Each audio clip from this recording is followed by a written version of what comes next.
What is up, Wise Take Nation? CK013 here, bringing you another NFL DFS video. Today we're going to talk about something a little bit different than some of these other videos that you maybe have seen. Obviously, I'm going to give you some picks, but what I'm looking to do is discuss plays that I think are a little bit less obvious, and specifically plays that correlate. I'm talking about stacks. So I'm not going to sit here and talk about the Tom Brady Gronk. That's something that you can figure out all by yourself, I would imagine, if you know anything about football. But it may be tough for you to play some of these like guys that you see touted in all these other videos, like Alvin Kamara, who's in a phenomenal spot against a terrible Tampa Bay defense, without Melvin Ingram there to take away his touches, right? He's finally going to get the true workhorse opportunity. He is a phenomenal play. But it's going to be hard to kind of play him, Tom Brady, and Gronk, and I guess Hogan, who's the other guy you'd be looking at. It may be kind of tough to play them together. And even if you can make it work, which I'm sure you can, it may be a little higher owned than you're hoping for. And in tournaments, it's kind of hard to get to the top. When you're already playing Kamara as chalk, it's kind of hard to get there when you're playing chalk all around him as well. So I'm going to talk about some of the guys that I think are going to be a little bit lower owned and I think have a lot of upside. And if the correlation works, if the game goes off, will put you in a very good spot in GPPs. Keep in mind these plays are for tournaments, not for cash games. Some of these guys are cash viable, but for the most part, these stacks I'm giving you, these stacks and triple stacks, are for tournaments, and they are very high risk, high reward type plays. So the first one I'm going to talk about is very simple. Andy Dalton of the Cincinnati Bengals, and AJ Green of the Cincinnati Bengals. So for those of you that don't know, how is this a stack? Well, when a stack is when you take two players who correlate from the same team who correlate. So Andy Dalton going to be throwing to AJ Green. If AJ Green catches a touchdown from Andy Dalton, they both get points. You understand where I'm going with this. So some people will probably leave the stack like this. I like the triple stacks, especially in these larger tournaments, because I like to maximize my correlation. And a lot of times in these situations, that secondary receiver or secondary player can end up being really cheap. So for instance, AJ Green, who I think is underpriced, by the way, is going to be everybody's main target. But if we go through Andy Dalton's game logs, you're going to notice here that there was a game where Andy Dalton put up 29 DraftKings points last year. I think he had 4 passing touchdowns here against the Browns. AJ Green did get a piece of that action, and he had a good game as well, putting up a 17, but he only accounted for 1 of those passing touchdowns. So I think there's merit in doing these triple stacks. Number one, you're going to be different because most people are going to stop at this point. They're not going to want to play a guy that maybe they're not too comfortable with on the same team. Maybe some people are worried that he's going to take away from AJ Green. But in reality, if you're playing a quarterback in a tournament, you want this player to go balls out. You don't want him to just throw 2 touchdowns to AJ Green. If you can, you'd like him to throw 4 or 5 touchdowns. Even if he spreads it out, you don't care. You just want him to go off. And if he's going to go off, chances are it's not going to be to AJ Green for 4 touchdowns. It's probably going to be AJ Green for 1, maybe even 2, maybe even 3, but somebody else is getting down on that touchdown action. So in this particular example, I think one guy that I have some interest in, let me just find this game up here real quick, is going to be the new number 2 receiver for the Cincinnati Bengals, Mr. John Ross. So John Ross has explosive speed. This dude is super fast. In the preseason, he already caught a 57-yard touchdown from Andy Dalton. Just completely beat the corner on the first play from scrimmage. John Ross is only 3,900.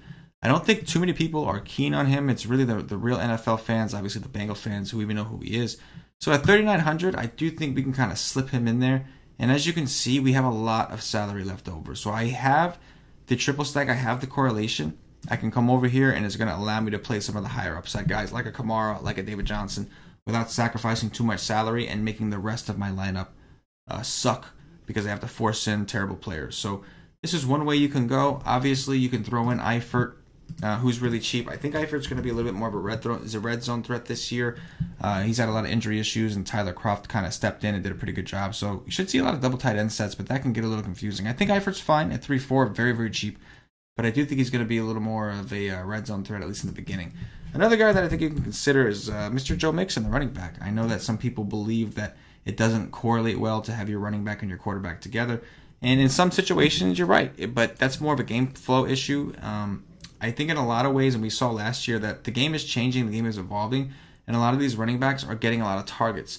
So Joe Mixon is not a guy who typically gets a ton of targets, but as you can see last year, he did get some.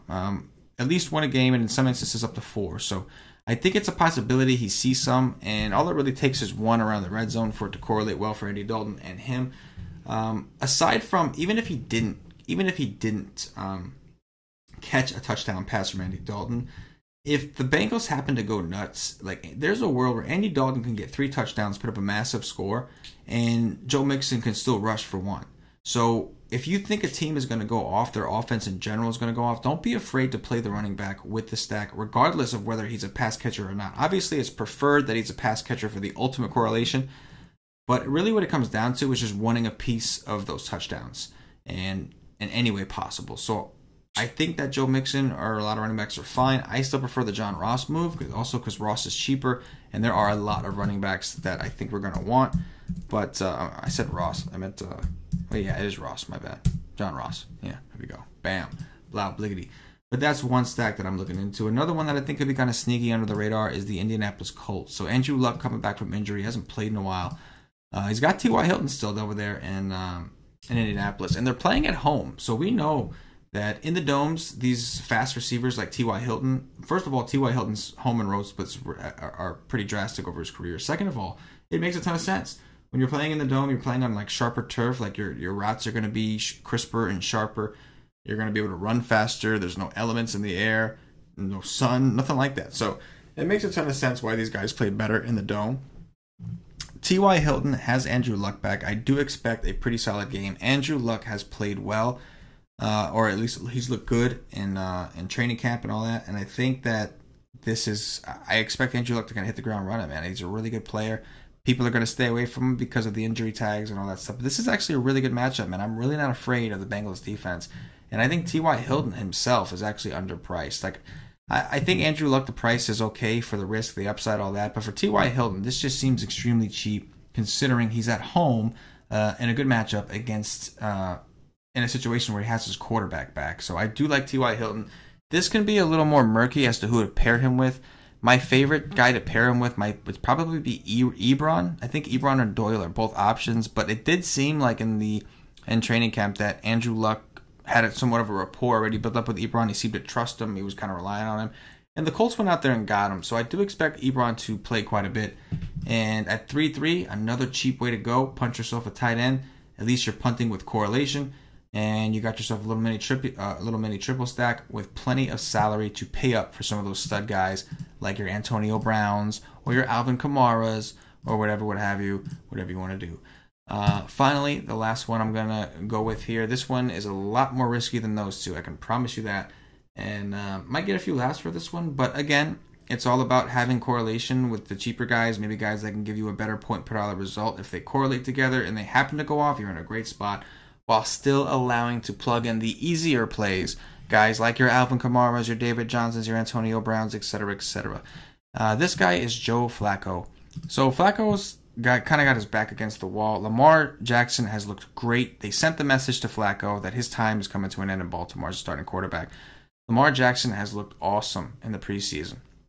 So Flacco knows that it's only a matter of time. If he has too many bad games, it's only a matter of time before the fans are starting are cheering for Lamar Jackson. Lamar Jackson, I think, is like the third string quarterback right now, but that's not going to stop the Baltimore fans. So it's only a matter of time. It's before it turns into a resentment towards Flacco. So I do expect Flacco to kind of come out of the gate extra hungry. And unlike seasons in the past, keep in mind he's 4.9. He's extremely cheap. Unlike seasons in the past, he actually has some weapons. He's got Michael Crabtree from the Raiders, who was doing really well with Derek Carr. He's got John Brown, who is a deep threat speedster, and he's even got Willie Snead to play out of the slot, who had a few really good years with the Saints. So he's actually got weapons. Now, it's going to be tough to narrow down. John Brown is more of a higher upside kind of guy. If he catches the ball, it's probably going to be deep, whereas Willie Snead is more like most likely some shorter routes, some cutting type routes, and then Crabtree, the overall possession receiver.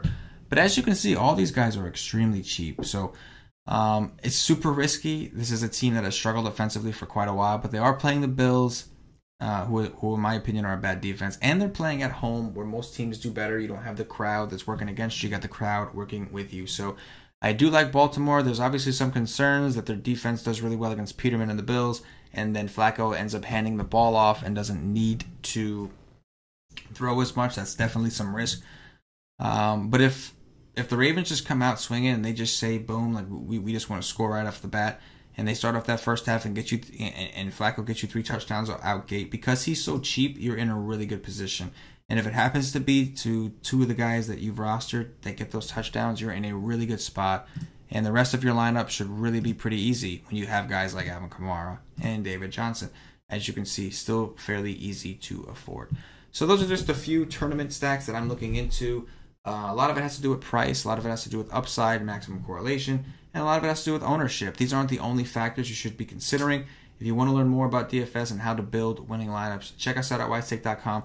We do have premium DFS content, but we're not just a DFS content provider. We are a full-blown DFS community. So come rock with us, see what it's all about. We have week passes if you want to try us out for a week. We've got all sports packages for all the other sports we do. We do baseball. We have PGA, NASCAR. We're going to have NBA coming up soon. All the great stuff. We even have hockey stuff coming out. So we have a lot of great stuff. We are a well-rounded, fully rounded DFS community. Come check us out. I do recommend, if you do sign up, if you want to try us for a week, that's fine. But the only way you get into our Slack chat, which is one of our prize features, is to be a monthly member or higher. Get yourself a monthly pass for all sports. Get yourself a season pass for NFL if you just want NFL, and you will get access to the Slack chat. And that is where all the magic happens. That is where the community truly lives and breathes. You'll find guys talking about DFS all day. You'll have injury feeds, all kinds of things, news coming right to your phone if you have it on the app. And if not, when you have it open in your browser on the computer, it'll go right to your browser. So all kinds of stuff, man. Come see what it's all about. Be a member of our community, because that is exactly what we are. And along the way, you're going to get some help. You're going to get some content, cheat sheets, live streams, strategy sessions, all kinds of stuff, articles to help. We're here to make you a better player. So come check us out at wisestake.com. That plug was long enough. I know. My bad. Anyway, guys, that's going to do it for me. I'll catch you guys around the nation. Hopefully, for myself and the entire Wisestake Nation, as always, good luck.